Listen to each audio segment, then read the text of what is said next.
Hello प्यारे बच्चों, कैसे हो सब लोग। उम्मीद है कि सब बहुत अच्छे से होंगे।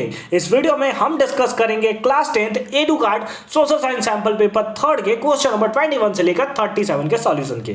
तो ये वीडियो बहुत इंपॉर्टेंट होने वाला है क्योंकि यहाँ पे आपको 2 मार्क्स के क्वेश्चन, 3 मार्क्स के क्वेश्चन, 5 मार्क्स के साथ ही साथ मैपिंग वाले क्वेश्चन भी देखने को मिलेंगे।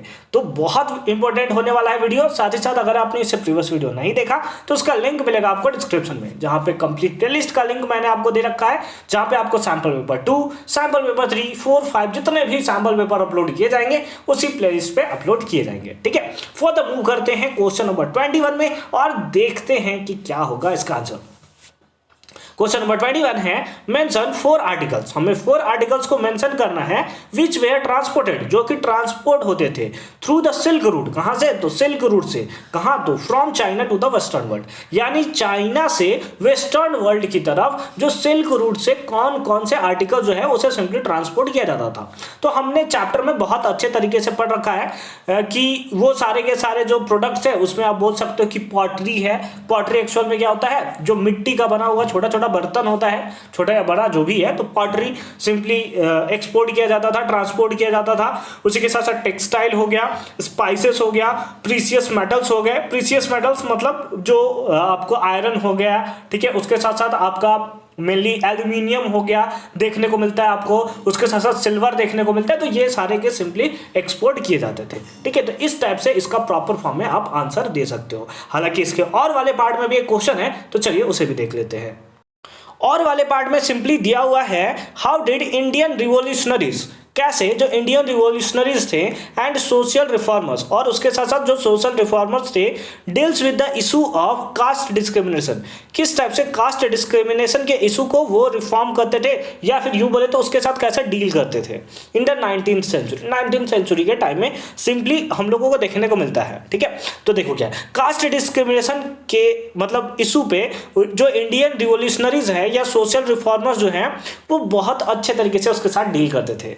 जैसे अगर पॉइंट नंबर 1 में आप लिखना चाहो तो वो कुछ बुक्स या फिर पैम्पलेट्स जो है वो क्या करते थे, छापते थे, जिसके कारण वो मिलियंस ऑफ पीपल्स को क्या कर सके, एजुकेट कर सके, और वो बता सके कि कैसे अनफेयर ट्रीटमेंट किया जा रहा है उनके साथ। किसके बेसिस पे? तो केवल कास्ट के नाम के बेसिस पे, कि कोई ऊंचे कास्ट का है तो उसको हायर एजुकेशन मिलेगा, बट जो लोअर कास्ट का है उसको हायर एजुकेशन नहीं मिल पाएगा। तो इस टाइप से वो सिंपली देखते मिलते थे। लेकिन क्योंकि ये 2 मार्क्स का क्वेश्चन है तो कम से कम तो 2 पॉइंट आपको लिखने ही है। तो सेकंड पॉइंट में हम लोग लिख सकते हैं कि कुछ लोकल प्रोटेस्ट मूवमेंट जो होते थे उनको भी कुछ पॉपुलर जर्नल्स जो थे वो भी पब्लिश कर देते थे, और वो क्या करते थे कि जो एंशिएंट जो स्क्रिप्ट्स है जहां पे लिखा हुआ है कि कास्ट के पे, या फिर जैसे आपको भी पहले पता है कि पंडित होता था, क्षुद्र होता था, ब्राह्मण हो, तो इस टाइप से, मतलब पंडित और ब्राह्मण तो सेम होता है बट ठीक है, तो इस टाइप से कैटेगरी में डिवाइडेड था। तो वो बताना चाहते थे कि हमें एक नया फ्यूचर बनाना है, जो इससे एंशिएंट में किया जाता था वैसे के अकॉर्डिंग हमें नहीं चलना है और एक नया फ्यूचर की शुरुआत करनी है। तो इस टाइप से प्रॉपर फॉर्म में आप इसका आंसर लिख सकते हो। ये सारे के सारे सैंपल पेपर ना आपको एकदम अच्छे तरीके से आइडिया दे देंगे कि किस टाइप से क्वेश्चंस को आपको रिप्रेजेंट करना है, किस टाइप से क्वेश्चंस को लिख कर आना है। ठीक है, चलो फर्दर मूव करते हैं क्वेश्चन नंबर 22 में। क्वेश्चन नंबर 22 में है what is sustainable development, mention its significance. Sustainable development क्या होता है? तो सिंपली ये तो हमें बहुत बार एग्जामिनेशन में आपके आ भी गए होंगे कि सस्टेनेबल डेवलपमेंट वैसे डेवलपमेंट होते हैं जिसमें आप इकोनॉमिक एक्टिविटी या फिर टेक्नोलॉजिकल डेवलपमेंट को इस टाइप से बूस्ट करते हो कि इन्वायरमेंट को कोई भी असर ना पड़े, यानी कि इन्वायरमेंट को कोई भी हार्म ना हो, उसको सिंपली सस्टेनेबल डेवलपमेंट बोलते हैं। तो इसका डेफिनेशन सिंपली लिख सकते हो कि sustainable development involves encouraging the economic and the technological development without compromising with the ecological balance of the planet. ठीक है, अब इसके आगे दिया है मेंशन इट्स सिग्निफिकेंस। तो इसको भी आप लिख सकते हो कि ये सिंपली क्या होता है कि it requires the development to takes place without damaging the environment to allow equitable opportunity for the present as well as future generation. मतलब कि वो प्रेजेंट जनरेशन के लिए भी अच्छा रहे और साथ ही साथ फ्यूचर जनरेशन को भी हम लोग एक अच्छी चीज प्रोवाइड कर सके, ताकि वो हमारे ऊपर ब्लेम ना करे कि हमने उनकी लाइफ को लगभग बर्बाद कर दिया है। और इस डेवलपमेंट को सिंपली बोला जाता है सस्टेनेबल डेवलपमेंट। क्वेश्चन नंबर 23 में सिंपली दिया हुआ है what leads to a civil war in Sri Lanka, मतलब कौन सा चीज है जो श्रीलंका में सिविल वॉर के लिए रिस्पॉन्सिबल होता है। डिस्कस इन 2 पॉइंट्स, कम से कम 2 पॉइंट्स में आपको डिस्कस करना है। तो जो सिविल वॉर स्टार्ट हुआ था श्रीलंका में, उसके बहुत सारे रीजन थे। पहला रीजन था कि वहां के जो मैक्सिमम जो पॉपुलेशन था, या फिर यूं बोल सकते हैं कि जो मेजोरिटी में थे, वो सिंपली क्या करते थे कि जो माइनॉरिटी को थे उसको सप्रेस कर सकते थे नहीं, मतलब सिंपली करते थे। ठीक है, तो जो वहां पे श्रीलंकन सिंहालीज कम्युनिटी थे वो ऑपरेट करते थे किसको, माइनॉरिटी तमिल को, जिसके कारण उनको ना तो फ्रीडम अच्छे से मिल पाता था, ना उनको राइट मिल पाता था, और ना ही उनको अपॉर्चुनिटी देखने को मिलता था, जिसके कारण जो तमिल्स हैं वो आइसोलेटेड और ओवरलुक्ड अपने आप को महसूस करते थे। तो इस टाइप से पॉइंट नंबर 1 में आप इसको लिख सकते हो। पॉइंट नंबर 2 में सिंपली आप लिखोगे कि तमिल्स जो है वो डिमांड करते थे एक सेपरेट स्टेट का। अब देख रहे हो कि पहले से श्रीलंका कितना छोटू सा है, मतलब इंडिया का मैप देखो तो उसके नीचे में एकदम छोटू सा बन के आता है। अब उसमें भी क्योंकि जो सिंहालीज थे, ठीक है, सिंहालीज जो थे वो क्या कर रहे थे, सप्रेस्ड किए जाते, तो तमिल का डिमांड था कि नहीं, तमिल क्या करे कि एक नया हम लोगों के लिए कंट्री बना दिया जाए, या फिर एक नया सेपरेट स्टेट ही हमें दे दिया जाए। जबकि इसके अपोजिट साइड क्या कर देता है कि श्रीलंकन गवर्नमेंट जो होता है सिंहालीज को ऑफिशियल लैंग्वेज सिंपली उसे बना देता है, जिसके कारण तमिल जो है और गुस्सा हो जाते हैं, और वही गुस्सा जो है वो रिवॉल्ट का कारण बनता है। ठीक है, तो यहां पर सिंपली क्या होता है कि पावर शेयरिंग नहीं होता, और पावर शेयरिंग नहीं होने के कारण ही यहां पर क्या होता है, एक टाइप का आग भड़क जाता है और रिवॉल्ट का कारण बनता है। ठीक है, फॉर द मूव करते हैं क्वेश्चन नंबर 24 में। क्वेश्चन नंबर 24 देखो क्या है, mention 2 way for a country to attract foreign investment, यानी 2 वे बताना है जिसके कारण एक कंट्री जो है वो फॉरेन इन्वेस्टमेंट को सिंपली क्या कर सके, अट्रैक्ट कर सके। तो अगर कोई फॉरेन इन्वेस्टमेंट आता है, या फिर यूं बोले तो एमएनसीज अगर आता है, तो उसके लिए क्या है, उसके लिए बेसिक नीड तो सबसे पहले फुलफिल होना चाहिए। लाइक अगर आप बोले तो इलेक्ट्रिसिटी अच्छा होना चाहिए, वाटर अच्छा होना चाहिए, रोड कंस्ट्रक्शन या फिर ट्रांसपोर्टेशन अच्छा होना चाहिए। ठीक है, ये सारे के सारे सिंपली होना चाहिए, तो एमएनसीज को ये सिंपली ज्यादा अट्रैक्ट करता है। उसके साथ साथ गवर्नमेंट को और क्या करना चाहिए कि सबसे ज्यादा प्रॉब्लम होता है लेबर का, है ना, यानी कि अगर उसको लेबर मिल रहा है तो बहुत महंगा ना मिले, ताकि उसको तो प्रॉफिट मिलेगा ही नहीं फिर। तो वैसे केसेस में क्या होना चाहिए कि एक कंट्री के पास एक फ्लेक्सिबल लेबर लॉ होना चाहिए, जहां पे वो चीप लेबर या फिर सस्ते दामों में अच्छा खासा मतलब काम हो जाए। ठीक है, वो सिंपली हम लोग को देखने को मिलता है, to work in the factories and industries. Second point में सिंपली आप लिख सकते हो कि a country should have flexible labour law, ये तो हमने देख लिया। सेकंड पॉइंट में आप लिखोगे कि government encourage setting up the industrial production units with the world class electricity, water, road, transport, storage, recreational and the educational facilities to attract MNCs. तो ये सारे के सारे चीजें होने चाहिए, तो कोई भी एमएनसी जो होगा वो सिंपली अट्रैक्ट हो सकता है। तो ये सारे के सारे पॉइंट्स आपको अच्छे तरीके से लिख देना है, उसके बाद तो तबाही तरीके से आपको नंबर दे दिए जाएंगे। ठीक है, फर्दर मूव करते हैं क्वेश्चन नंबर 25 में। क्वेश्चन नंबर 25 है, बहुत इंपॉर्टेंट क्वेश्चन है, देखो अच्छे तरीके से। Emboldened with success, Gandhi ji in 1919 decided to launch nationwide satyagraha against the proposed Rowlatt Act 1919। Why was the protest organised, यानी कि ये प्रोटेस्ट जो है वो क्यों ऑर्गेनाइज किया गया था, इसके बारे में सिंपली पूछा हुआ है। तो सिंपल फॉर्म में हम लोग लिखेंगे कि जो सत्याग्रह था वो सिंपली रॉलेट एक्ट के खिलाफ आया हुआ था, जिसको ऑर्गेनाइज किया गया था कब, 1919 में। ठीक है, इसके कुछ इंपॉर्टेंट पॉइंट्स हैं, चलिए एक एक करके देखते हैं। पहला है कि Rowlatt act was proposed against the majority opinion of Indian members of the imperial legislative council, यानी कि रॉलेट एक्ट कहाँ किया गया था, तो इसके अगेंस्ट में पास किया गया था कि जो मेजॉरिटी ओपिनियन था इंडियन मेंबर्स का इंपीरियल लेजिस्लेटिव काउंसिल में। ठीक है, एक्चुअल में रॉलेट एक्ट था क्या, तो अगर उसको हिंदी में हम लोग सिंपली बोले तो बिना अपील, बिना दलील, बिना वकील, यानी कि अगर केवल ब्रिटिशर्स को शक होता था तो क्या करते थे, पकड़कर जो इंडियन के एक्टिविस्ट थे, जो पॉलिटिशियंस थे, उनको पकड़ पकड़ कर जेल में बंद कर देते थे, और 2 साल तक आप कुछ ऐसा वकील भी नहीं कर सकते, लॉयर भी हायर नहीं कर सकते, इसलिए बहुत गलत था। सेकंड पॉइंट क्या था, the legislation gives the government enormous power to repress political activities. हाँ, पॉलिटिकल एक्टिविटीज को रिप्रेस करने के लिए, सप्रेस करने के लिए ये सारा का सारा काम कर रहा था। फिर थर्ड है कि this act allowed and encourage detention of political prisoners without trial for 2 years, है ना, 2 years तक बिना किसी ट्रायल के वो सिंपली उसको जेल में डाल देता था। This caused severe repression amongst the rising nationalism, और जो नए नए नेशनलिज्म जो थे, जो नए नए पॉलिटिकल पावर्स थे, जो जन्म ले रहे थे, उनको सिंपली सप्रेस करने का ये काम करता था। ठीक है, तो आई होप कि ये कॉन्सेप्ट भी आपको अच्छे तरीके से समझ में आया होगा। फर्दर मूव करते हैं क्वेश्चन नंबर 26 में। क्वेश्चन नंबर 26 है highlight the importance of money. Money के इंपॉर्टेंस को हाईलाइट करना है, तो सिंपली हम लोग लिख सकते हैं कि क्या करता है, सिंपली मनी जो होता है इंटरमीडिएट रहता है किसके बीच में, सिंपली हम लोग बोल सके तो जितने भी ट्रांजेक्शन होते हैं उनके बीच में। ठीक है, यानी बाइंग परचेजिंग के बीच में। तो चलो एक एक करके इसका पॉइंट लिखते हैं। पॉइंट नंबर 1 में क्या है कि money serves as an intermediary in various buying purchasing transaction and efficiently eliminates the double coincidence of funds. मतलब इससे पहले क्या था कि अगर आप अच्छे तरीके से इकोनॉमिक्स वाले टॉपिक्स को अच्छे तरीके से पढ़ रखा है, तो जब पैसा नहीं था, जब रुपये का खोज नहीं हुआ था, उससे पहले क्या होता था कि सामने वाले को अगर कुछ जरूरत है, आपको उसको देना है, तो मतलब क्या होता है, डबल वांट्स चाहिए था, है ना। उसको भी वांट किसी चीज का हो, तब आप उससे कोई चीज ले सकते थे और आप उसको चीज दे सकते थे। तो यहाँ पे हमें क्या देखने को मिलता था कि डबल कोइंसिडेंस हमें देखने को मिलता था। बट जब से मनी आया है उसके बाद ये सारा का सारा खत्म हो चुका है। पैसा दो, काम हो जाएगा अपना।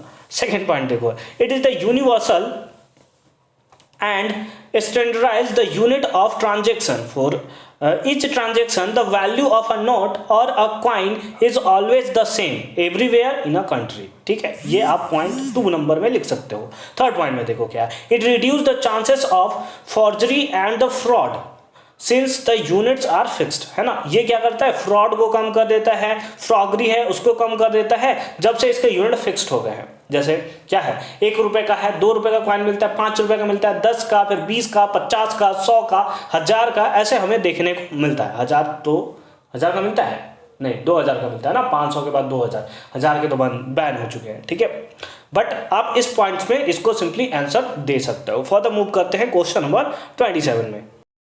क्वेश्चन नंबर 27 देखिए क्या है, why is Belgium model of administration complicated but beneficial to the country. यानी कि जो बेल्जियम का मॉडल था एडमिनिस्ट्रेशन का, वो बहुत ज़्यादा कॉम्प्लिकेटेड था। आपने पढ़ भी रखा होगा कि जो बेल्जियम में 2 बोलने वाले जो स्पीकिंग, एक डच थे, एक फ्रेंच बोलने वाले लोग, तो उन लोग में पावर का शेयरिंग किया गया था, वो भी इक्वल। तो ये थोड़ा कॉम्प्लिकेटेड देखने को मिलता है, बट कंट्री के लिए बेनिफिशियल था। इसके लिए कुछ हमें पॉइंट्स लिखने हैं, तो चलो एक एक करके लिखते हैं। पॉइंट नंबर 1 में आप क्या लिख सकते हो कि बेल्जियम जो है वो डिक्लेयर करता था कि डच और फ्रेंच जो थे वो उसके दोनों के जो मेंबर्स होंगे वो इक्वल होंगे, यानी रिप्रेजेंटेशन दोनों का इक्वल होगा। सेकेंड पॉइंट में है जो कैपिटल ब्रुसेल्स था, वहां पर भी हमारे पास क्या देखने को मिलेगा कि दोनों जो लिंग्विस्टिक कम्युनिटी है उनका इक्वल रिप्रेजेंटेशन होगा, मतलब कंट्री में भी और कैपिटल में भी। जबकि क्या होता, कंट्री में एक मेजोरिटी में था और कैपिटल में वही माइनॉरिटी में था, तो इसीलिए प्रॉब्लम हमें देखने को मिल रहा था। थर्ड पार्ट में क्या है कि जो स्टेट गवर्नमेंट है वो सब ऑर्डिनेट नहीं था सेंट्रल गवर्नमेंट का। मतलब क्या है, सेंट्रल गवर्नमेंट पे उसको डिपेंडेंट नहीं रहना पड़ रहा था कि सेंट्रल गवर्नमेंट कुछ बोलेगा तब जाकर हम कुछ करेंगे, तो ऐसा वहां पर हमें नहीं देखने को मिलता है। तो इस टाइप से पॉइंट्स आप लिख सकते हो। फर्दर मूव करते हैं इसके और वाले पार्ट में, क्योंकि इसके और में भी एक क्वेश्चन हमें गिवन है। क्वेश्चन नंबर 27 देखिए क्या है, what is a horizontal power sharing arrangement, है ना। एक हॉरिजॉन्टल पावर शेयरिंग का जो अरेंजमेंट है वो क्या है, mention the 3 most important organs of the Indian government which share power horizontally. उसके साथ साथ आपको 3 ऐसे मोस्ट इंपोर्टेंट ऑर्गन्स बताने हैं जहां पर आपको हॉरिजॉन्टली पावर का शेयरिंग देखने को मिलता है। तो एक एक करके चलिए इसका आंसर देते हैं। जैसे पॉइंट नंबर 1 में सिंपली हमें दिया हुआ है कि जो हॉरिजॉन्टल पावर शेयरिंग होता है उसका अरेंजमेंट इस टाइप से डिस्ट्रीब्यूट होता है कि सेम लेवल पर आपको अलग अलग इंस्टीट्यूशन के बीच में पावर का शेयरिंग देखने को मिलेगा। ठीक है, पॉइंट नंबर 1 हो गया। फिर दूसरा पॉइंट में है कि इसका this means the institution are all at the same level and share power which comes from the single head the constitution। मतलब कॉन्स्टिट्यूशन से आए हुए पावर को एक ही लेवल पे, सेम लेवल पे अलग अलग लोगों में, अलग अलग कम्युनिटी में, अलग अलग इंस्टीट्यूशन में, अलग अलग ग्रुप्स में हमें क्या होता है, पावर को डिवाइड होते हुए देखने को मिलता है। थर्ड पॉइंट देखो, थर्ड पॉइंट में दिया है अगर इंडिया जैसे कंट्री में बात करें तो जो मोस्ट इंपॉर्टेंट ऑर्गन्स है यूनियन गवर्नमेंट का वो है द लेजिस्लेटिव और द एग्जीक्यूटिव और द जुडिशरी। ठीक है, उसमें हमें क्या देखने को मिलता है कि पावर शेयरिंग भी हॉरिजॉन्टली पावर शेयरिंग हमें देखने को मिलता है, क्योंकि वो एक दूसरे के ऊपर क्या होते हैं, इंटरडिपेंडेंट होते हैं। अगर कोई एक जो है वो उसके पास अगर मैक्सिमम पावर हो गया तो फिर प्रॉब्लम हो सकता है, जिसके कारण क्या होता है कि एक दूसरे पर तो डिपेंडेंट है जरूर, लेकिन वो कभी भी एक दूसरे के रिस्पॉन्सिबिलिटी या टास्क सबके अपने अपने होने के कारण एक दूसरे को मतलब ये इंटरफेयर नहीं कर सकते हैं। ठीक है, तो इस टाइप से आप इनके पॉइंट्स को सिंपली लिख सकते हो। फर्दर मूव करते हैं क्वेश्चन नंबर 28 में। क्वेश्चन नंबर 28 देखिए क्या है, इन रिसेंट ईयर्स अगर हम लोग कुछ सालों के बारे में बात करें तो मल्टीपर्पसेस प्रोजेक्ट्स है जो लार्ज डैम्स है, इस टाइप्स के जितने भी वर्क होते हैं उनको कहीं ना कहीं अपोजिशन या स्क्रूटिनी का सिंपली सामना करना पड़ता है, जिसके कारण बहुत सारे रीजन जो है वो हमें देखने को मिलते हैं। तो हमें ऐसे ही 3 रीजन को सिंपली बताना है। तो चलिए एक एक करके हम लोग बात करते हैं। जैसे अगर लार्ज डैम्स के बारे में बात करें तो ये क्या करता है कि dams fragment river making it is difficult for aquatic fauna to migrate specially to protect themselves from the spoiling. मतलब क्या है कि जितने भी डैम्स वाले हैं तो वो सारे के सारे इन्फेक्ट करते हैं, क्यों, वहां पे रहने वाले एक्वेटिक एनिमल्स में, है ना, जिसके कारण उनको क्या होता है कि अपने लिविंग के लिए भी प्रॉब्लम होने लगता है, प्रॉब्लम क्रिएट होना स्टार्ट हो जाता है। सेकेंड पॉइंट में है कि मल्टीपर्पसेस प्रोजेक्ट जो होता है वो कभी कभी अर्थक्वेक, फ्लड, लैंडस्लाइड जैसे हमें कॉजेज उसके कारण देखने को मिलता है। Regulating and damming of reverse affect there natural flow causing sedimentation. ठीक है, ये सारे के सारे प्रोसेस आपको देखने को मिलता है। ठीक है, जैसे लेट सपोज ये कहाँ के बारे में बात कर रहा है, तो ये सिंपली बात हो रहा है कि अगर कोई एक हमारे पास पहाड़ है, ठीक है, पहाड़ के नीचे नॉर्मली वर्क हो रहा है तो वहाँ से मिट्टी जो है वो सिंपली लाया जाता है, फिर आपको अचानक से वहाँ पे क्या लैंडस्लाइड देखने को मिलेगा। तो यही सारे के सारे कारण बन सकते हैं। फिर थर्ड पॉइंट में है कि ये प्रोजेक्ट्स जो है वो डिस्प्लेस कर देता है या अफेक्ट करता है लॉट ऑफ पीपल्स को, है ना। कैसे, अगर हम लोग बात करें तो जैसे अभी जो है आपने सुना होगा कि रिंग रोड का बहुत ज़्यादा क्रेज चल रहा है। ठीक है, तो उसका मतलब क्रेज चल रहा है इन द सेंस वो अच्छा है, बट उसमें क्या होता है कि अगर उसके बीच में किसी का घर आया तो उसका लिवलीहुड इफेक्ट बढ़ जाएगा, वहाँ जितने रहने वाले पीपल्स हैं उनके लैंड उनको खो सकती है, पैसा मिल जाता है वो अलग बात है, बट वो सारा का सारा प्रॉब्लम आपको देखने को मिलेगा। तो यही सारे के सारे 3 पॉइंट्स में आप इसका आंसर लिख सकते हो। फर्दर मूव करते हैं क्वेश्चन नंबर 29 में। क्वेश्चन नंबर 29 है fair globalisation would create opportunity for all. जो फेयर ग्लोबलाइजेशन होता है वो एक अपॉर्चुनिटी क्रिएट करता है सभी के लिए। ठीक है, डू यू एग्री, क्या आप इससे सहमति रखते हो। Examine the needs for the fair globalisation, और साथ ही साथ उसके नीड्स को सिंपली आपको बताना है। तो चलिए देखते हैं इसका आंसर क्या होगा। तो अगर पहला नंबर में अगर हम लोग पॉइंट में बात करें तो ग्लोबलाइजेशन जो होता है वो अनफेयर होता है स्मॉल प्रोड्यूसर्स के लिए, एंटरप्रेन्योर्स के लिए, या फिर अगर हम लोग बात करें तो स्मॉल वेंचर्स के लिए, जबकि ये बेनिफिशियर होता है कंज्यूमर्स के लिए या फिर ह्यूज कंपनी के लिए जो कि डिफरेंट कंट्रीज में जो है वो वर्क कर रहे हैं, या फिर डिफरेंट वर्क में उनका सिंपली क्या बोल रहा है कि काम चल रहा है। ठीक है, सेकंड पॉइंट में देख रहे हैं फेयर ग्लोबलाइजेशन जो होता है वो इनेबल करता है किसके थ्रू, गवर्नमेंट के थ्रू। ये इंश्योर करता है स्मॉल प्रोड्यूसर्स को कि वो जो है अपने बिजनेस को कहीं थ्रू आउट ना करे, साथ ही साथ जो लेबर है उनको भी फेयरली ट्रीट करे। थर्ड पॉइंट में आप लिख सकते हैं कि जो फेयर ग्लोबलाइजेशन होता है वो हेल्प करता है under development and the developing countries to compete with the sophisticated machinery and the production process of the developed countries। ठीक है, तो इस टाइप से आप इसका सिंपल फॉर्म में आंसर लिख सकते हो। ठीक है, फर्दर मूव करते हैं सेक्शन नंबर डी में, जो कि आपके सिंपली 5 मार्क्स के क्वेश्चन वहां से देखने को मिलेंगे। तो बहुत इंपॉर्टेंट है, अच्छे तरीके से देखियो। क्वेश्चन नंबर 30 देखेंगे, mention few examples of long distance pre modern trade and the cultural exchange between different parts of the world. इसके बारे में सिंपली आपको आंसर देना है। तो सबसे पहले नंबर 1 पॉइंट में लिखेंगे explorer like Vasco da Gama, Christopher Columbus visited countries and about back articles and sold it to their countries. मतलब हमारे पास क्या होना चाहिए, ऐसे एक्सप्लोरर होने चाहिए जैसे वास्को डी गामा हो गए, क्रिस्टोफर कोलंबस हो गए, जो क्या करते हैं अलग अलग कंट्रीज में विजिट करते हैं, वहां से आर्टिकल्स को वो बाई करते हैं और अपने कंट्री में सेल करते हैं, जिससे क्या होता है कि एक टाइप्स का गुड्स का एक्सचेंज आपको देखने को मिलेगा, कल्चर का आपको एक्सचेंज देखने को मिलेगा। सेकेंड पॉइंट में क्या है, एन एक्टिव कोस्टल ट्रेड, एक एक्टिव कोस्टल ट्रेड भी होना चाहिए, has linked the Indus valley civilisation with present day west Asia, ठीक है, सिंस 3000 BCE यानी कि बिफोर क्राइस्ट के बारे में सिंपली बात चल रहा है। As a consequence and the evidence of the active trade, cowries and coin dish from the Maldives has been found in the China and East Africa, ठीक है, इसके बारे में सिंपली आपको यहाँ पे दिया हुआ है। तो इस टाइप से 5 मार्क्स के देख रहे हो कि क्वेश्चन कितने अच्छे अच्छे पूछे जा रहे हैं आपसे। अगर आपका थोड़ा सा इधर उधर हो गया ना तो फिर आपको प्रॉब्लम हो सकती है। थर्ड पॉइंट देखो, one aspect of the exchange between the countries can also the spread of disease and the viruses from the one country to the another destructing native colonies, ठीक है। तो ये क्या होता है कि यहाँ पर आपको स्प्रेड डिजीज का भी हो सकता है। फिलहाल हम लोग मूव करते हैं फोर्थ पार्ट में।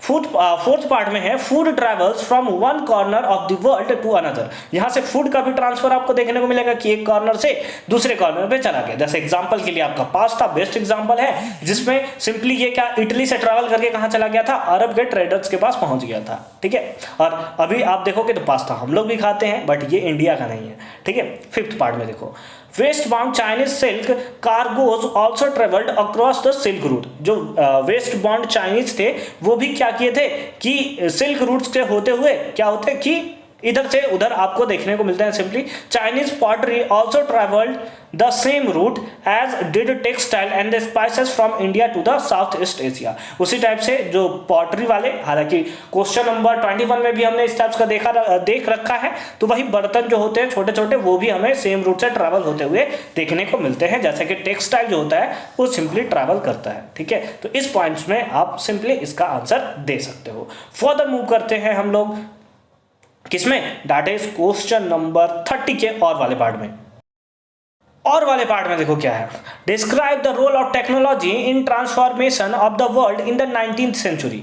यानी कि हमें टेक्नोलॉजी के रोल को बताना है जिसके कारण 19th सेंचुरी में हमें बहुत ज़्यादा ट्रांसफॉर्मेशन, बहुत ज़्यादा इंपैक्ट देखने को मिलता है। तो नंबर 1 में बोल सकते हो कि रेलवे हो गया, स्ट्रीम शिप्स हो गया, टेलीग्राफ्स हो गया, ये सारे के सारे क्या होते हैं कि जितने भी ट्रांसपोर्टेशन वाले वर्क्स हैं, चाहे वो गुड्स हो या फिर रॉ मटेरियल्स होता है, उसको बहुत ही ज़्यादा ईजी बनाकर रख दिया। सेकेंड देखिए कि technological advancements stimulate the process of the industrial and the expanded production of goods and trades। Third part में आप लिख सकते हो कि रेफ्रिजरेटेड शिप्स जो है made transportation of the perishable products like meat over long distance easy, ठीक है। मतलब लॉन्ग डिस्टेंस तक आप मीट जो है विस टाइप्स के प्रोडक्ट्स को भी एकदम अच्छे से कैरी करके रख सकते हो। फोर्थ पॉइंट में है there was also developed of the printing press that leads to the print revolution. और फिफ्थ पॉइंट में है communication was made easy with the invention of the telephones, computers and the other things like cables, network towers etc। तो इस type से आप इसके proper form में answer दे सकते हो। और ये रहा 30 वाले के और वाले पार्ट का आंसर। सिंपली अब हम लोग फर्दर मूव करेंगे क्वेश्चन नंबर 31 में।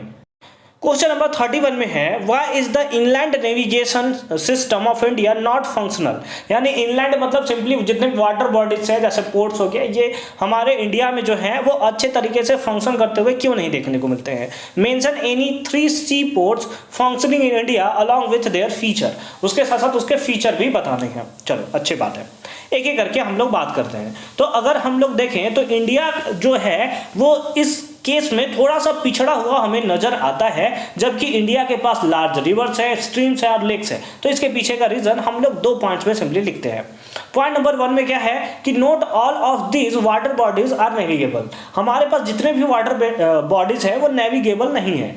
इंडिया के पास अगर नेविगेबल वाटरवेज के बारे में बात करें तो लगभग 14,500 किलोमीटर लेंथ में है, जिसमें से 5,685 किलोमीटर जो है वो नेविगेबल है बाकी सब नेविगेबल नहीं है। दूसरा पॉइंट में हम लोग लिख सकते हैं, ये जो पॉइंट है ना, ये जो डेटा है ना आपके लिए इंपॉर्टेंट है, ठीक है। तो डेटा के साथ आप लिखोगे तो ज़्यादा मजा आएगा। फिर है कि ज़्यादातर वाटर बॉडीज हैं are shallow and meander a lot which also reduce their chance of being used as a waterway, ठीक है। तो इस पॉइंट्स में सिंपली आप आंसर लिख सकते हो। फिर उसके बाद अगर आप देखो तो इंडिया के पास 12 मेजर और 200 माइनर पोर्ट्स हैं, लेकिन ये जो हम लोगों को पोर्ट्स देखने को मिलते हैं उसमें से 95% इंडियन का जो है वो सिंपली किसके लिए, फॉरेन ट्रेड के लिए हम लोग को हैंडल होते हुए देखने को मिलता है। और उस टाइप से जो ज़्यादातर पोर्ट्स हैं उसके एग्जांपल है, पहला तो मुंबई है, क्योंकि मुंबई आपको पता है कि लार्जेस्ट और सबसे बिजिएस्ट पोर्ट है इंडिया का। और इससे सिंपली आपको क्या देखने को मिलता है, it is a spacious, natural and the well sheltered harbours. उसी टाइप से आप दो और एग्जांपल में लिख सकते हो, जैसे एक है मरमांगो पोर्ट्स जो गोवा में सिंपली प्रेजेंट है। ये सिंपली क्या करता है, आयरन का एक्सपोर्ट करने का काम करता है डिफरेंट कंट्री में। उसी के साथ साथ चेन्नई पोर्ट्स के बारे में आपने सुना होगा, जो कि द ओल्डेस्ट आर्टिफिशियल पोर्ट्स है कंट्री का, ठीक है। तो इस फॉर्म में आप सिंपली इसका आंसर लिख सकते हो, ठीक है। आई होप कि कोई प्रॉब्लम आपको यहां से क्रिएट होते हुए तो नहीं देखने को मिल रहा होगा। फर्दर मूव करते हैं, इसके और वाले पार्ट में भी एक क्वेश्चन है, तो चलिए वो भी देख लेते हैं। और वाले पार्ट में है, define community conservation programme enlist the names and the objectives of the few successful community conservation programme undertaken in India, ठीक है। ये सारे के सारे मतलब जैसे चिपको आंदोलन के बारे में सिंपली आपने सुन रखा है, नर्मदा बचाओ, इन सब के बारे में सिंपली आपको आंसर देना है। तो कम्युनिटी कंजर्वेशन प्रोग्राम क्या होता है, ये इन्वॉल्व करता है active participation from the native and the resident of a region in conserving the natural resource present in the region, ठीक है। यानी कि अगर कोई नेचुरल रिसोर्स प्रेजेंट है तो उसको या तो वो कोई लाइक देवी देवता है इनके टाइप्स में सिंपली रिप्रेजेंट करके उनको बचाते हैं, या फिर उनका बचाने का अलग अलग तरीका होता है। तो इसके बारे में सिंपली हमें बताना है कुछ एग्जाम्पल के थ्रू। जो सक्सेसफुल कम्युनिटी कंजर्वेशन प्रोग्राम हमें देखने को मिलता है, तो उसमें तो सबसे पहला है कि चिपको मूवमेंट, जिसमें अगर कोई पेड़ काटता था तो वो सिंपली क्या आ जाते थे, उससे चिपक जाते थे, ठीक है। कि अगर तुम पेड़ को काटना चाहते हो हमसे काट के दिखाओ, हम इसके ऊपर चिपके हुए, तो ये हमारा सिंपली चिपको मूवमेंट था, ठीक है। उसी टाइप से दूसरा है बीज बचाओ आंदोलन, जिसमें जो हमें देखने को मिलता है तेहरी के जो सिटीजन्स थे वो सारे के सारे क्या होते हैं कि सिंथेटिक केमिकल्स का यूज ना किया जा सके, इसके लिए सिंपली ये प्रोटेस्ट कर रहे थे, ठीक है, बीज बचाओ आंदोलन। फिर उसी टाइप से नर्मदा बचाओ आंदोलन, ये ऑर्गेनाइज किया गया था नर्मदा रिवर को क्लीन करने के लिए और उसको सेव करने के लिए, जिस टाइप से उसका वाटर लेवल जो था वो धीरे धीरे कम होता जा रहा था।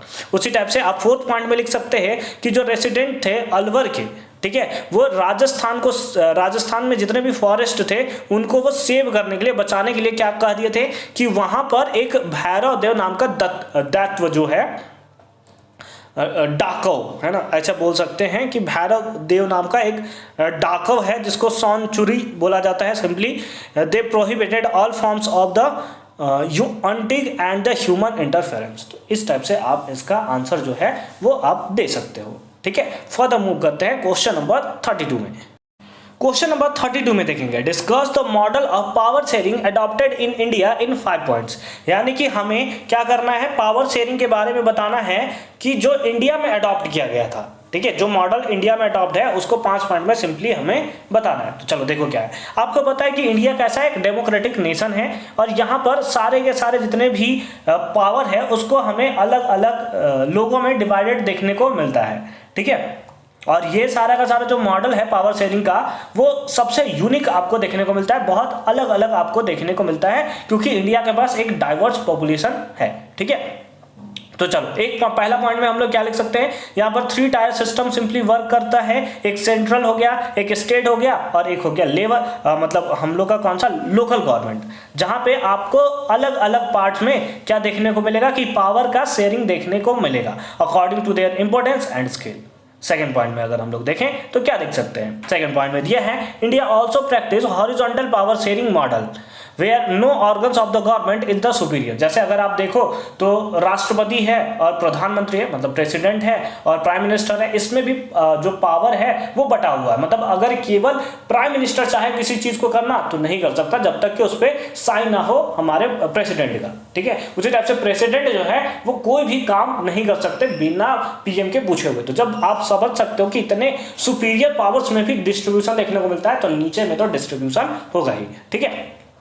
थर्ड पार्ट में देखो, अभी हमने पढ़ा लेजिस्लेचर के बारे में, जुडिशरी के बारे में, कि एग्जीक्यूटिव के बारे में, कि ये सारे के सारे पास इक्वल राइट्स है लेकिन ये इंटरडिपेंडेंट है, मतलब एक दूसरे के डिपेंडेंट हमें देखने को नहीं मिलते हैं और वो एक दूसरे के कामों में इंटरफेयर भी नहीं कर सकते। फोर्थ पॉइंट में देखें, अगर हम लोग इंडिया जैसे कंट्री के बारे में बात करें तो यहाँ पे कुछ इंटरेस्ट ग्रुप्स भी आपको देखने को मिलता है जो कि इंजॉय करते हैं इनडायरेक्ट पावर, ठीक है। उसी टाइप से आप फिफ्थ पॉइंट में लिख सकते हो कि सोशल और रिलीजियस ग्रुप्स भी आपको देखने को मिलते हैं जिनको भी कुछ ना कुछ पावर जो है वो सिंपली डिसीजन मेकिंग के लिए दिया गया है, क्योंकि इंडिया जो है वो एक सेक्युलर स्टेट है, ठीक है। यहाँ पर हर एक रिलीजियस का अपना खुद का एक रूल होता है। लाइक आपने बहुत टाइम देखा होगा कि मुस्लिम एंटी मुस्लिम ऐसा वर्ड आपने सुन रखा होगा, हिंदू एंटी हिंदू, तो ऐसा वर्ड आपने सुन रखा होगा। तो ये जो ज़्यादा ना फैले इसी के लिए इन सबको सोशल या रिलीजियस ग्रुप्स सिंपली बनाए जाते हैं। फर्दर मूव करते हैं इसके और वाले पार्ट में, क्योंकि और वाले पार्ट में सिंपली एक क्वेश्चन हमें गिवन है, चलिए उसे भी देख लेते हैं। और वाले पार्ट में सिंपली हमें दिया हुआ है the centre state relation in India have changed from time to time since independence, explain the statement with argument, ठीक है। यानी कि इंडिपेंडेंस के बाद टाइम टू टाइम आपको सेंट्रल स्टेट रिलेशन जो है वो सिंपली आपको चेंज होता हुआ देखने को मिलता है, ठीक है। तो अपने इस स्टेटमेंट को एक्सप्लेन करना है कुछ आर्गुमेंट के थ्रू। तो अगर हम लोग बात करें तो जो सेंट्रल स्टेट रिलेशन था वो 1990 से पहले कैसा था, ठीक है, इसके बारे में सिंपली हम लोग बात करते हैं। जैसे पहला, for a long time the same party ruled at the centre and in the most of the states in India after independence, ठीक है। मतलब अगर इंडिपेंडेंस के बारे में बात करें तो कांग्रेस पार्टी ही जो थी वो सारे में क्या करती थी, रूल करती थी, जिसके कारण उनके पास ही जो था वो इनॉर्मस पावर हमें देखने को मिलता था और साथ ही साथ ऑटोनोमस एक फेडरल यूनिट्स हमें देखने को वहां पे मिलता था, जिसके पास मतलब एक टाइप का मोनोपोली आप बोल सकते हैं कि क्रिएट करके रखा था कांग्रेस गवर्नमेंट ने, ठीक है। उसके बाद क्या है, as and when the ruling party at the state level was different, the parties that ruled at the center tries to undermine the power of the states. This undermined the spirit of the federalism. मतलब simply क्या करते थे कि अगर कोई state level पे दूसरा government आ जाएगा तो सेंट्रल गवर्नमेंट जो थी वो सिंपली उसको क्या करना, सप्रेस करने के काम करती थी कि ये धीरे धीरे कहीं बड़ा ना हो जाए, अगर बड़ा हो जाएगा तो फिर हमारे लिए प्रॉब्लम क्रिएट हो जाएगा। ये हुआ 1990 से पहले के बारे में बात। अगर 1990 के बारे में बात करें तो बहुत सारे रीजनल पार्टी हमें राइज होते हुए देखने को मिलते हैं और साथ ही साथ कंट्री मतलब सिंपली उनका स्टेट में रिप्रेजेंटेशन भी हमें देखने को मिलता है। और ये सिंपली एक ईरा था जहां पर कोलिशन गवर्नमेंट का सिंपली फॉर्मेशन हमें देखने को मिलता था। फिर है fourth point, since no single party got a clear majority in the Lok Sabha the major national parties has to enter into the alliance with the many parties including the several regional parties to form a government at the center। यानी कि जैसे 1990s के बाद अगर कोई जो majority government थी यानी सिंपली कांग्रेस गवर्नमेंट के बारे में बात हो रहा है तो उनको जब क्या होता है गवर्नमेंट वो अकेले नहीं बना पाते थे तो उसके बाद वो कोलिशन गवर्नमेंट का फॉर्मेशन करते थे और उसके लिए वो क्या करते थे कि जितने भी रीजनल पार्टी थे उसको पकड़ के क्या करते थे अपने में मिलाने का पूरा ट्राई करते थे। फिर उसके बाद हम लोग लिख सकते थे जिसके कारण से एक नया कल्चर शुरुआत हुआ पावर शेयरिंग का, ठीक है सॉरी, जिसके कारण autonomy of the state government हमें देखने को मिलता है, जिसके कारण जो फेडरल पावर था वो सिंपली शेयर होने लगा था मोस्ट इफेक्टिव वे में हमें देखने को मिलता था, ठीक है, which has made it difficult for the central government to dismiss the state government in an arbitrary manner. और इस कारण से हम लोग बोल सकते हैं कि फिर सेंट्रल गवर्नमेंट जो है उसको बहुत ज़्यादा मुश्किल होता था कि वो स्टेट गवर्नमेंट को मतलब अच्छे से पावर प्रोवाइड ना कर सके। तो आई होप कि ये पॉइंट आपको बहुत अच्छे तरीके से क्लियर हुआ होगा। इसके 33 क्वेश्चन में मूव करते हैं और देखते हैं उसका भी सॉल्यूशन। 33 देखो क्या है, why does the government have to necessary spend on the providing education and the health care facilities to the citizen of their country. यानी कि गवर्नमेंट को एजुकेशन पे या हेल्थ केयर पे क्यों नेसेसरी होता है कि वहां पर वो अपने पैसे को या इंडियन के पैसे को स्पेंड करे, इसके बारे में सिंपली हमें दिया हुआ है।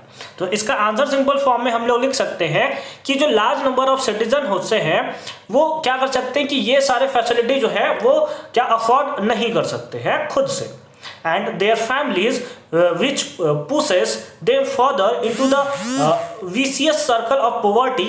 They need external support to survive. external support चाहिए उनको survive करने के लिए, और इसी कारण से गवर्नमेंट को सपोर्ट करना पड़ता है। सेकेंड पॉइंट में लिख सकते हो कि government has to support such families to bring them out of their poverty and the under development. Government को क्योंकि उसे पॉवर्टी से निकालना होता है, अंडर डेवलपमेंट से निकालना होता है, इसीलिए वो इन सब पे क्या करती है कि पैसे को सिंपली हमें क्या देखने को मिलती है, स्पेंड करते हुए देखने को मिलती है। फिर third point, education is the foundation for future. Education जो होता है, कोई कंट्री कितना ज़्यादा एजुकेटेड है ना, इसी से डिसाइड होता है कि वो कितना आगे बढ़ सकता है सिंपली, ठीक है। फिर उसके आगे हम लोग लिख सकते हैं the upcoming generation were not given basic education they would not be able to grow in terms causing the country future to plummet to। मतलब वो कंट्री का जो है कि अगर वो एजुकेट नहीं करेगा तो आने वाला जो फ्यूचर का जनरेशन है वो हो सकता है कि वीक बढ़ जाए, जिसके कारण कंट्री प्रॉब्लम में आ सकती है। तो इन सारे पॉइंट्स में आप सिंपली इसका आंसर दे सकते हो। फर्दर मूव करते हैं इसके और वाले पार्ट में। क्वेश्चन नंबर 33 देखें तो 33 में दिया हुआ है how can formal sector loan be made beneficial for poor farmers and workers. यानी कि किस टाइप से जो फॉर्मल लोन्स है वो बेनिफिशियल होते हैं पुअर फार्मर्स के लिए, साथ ही साथ वर्कर्स के लिए, इसके बारे में सिंपली हमें बताना है। तो चलिए इसका एक ही करके आंसर देते हैं।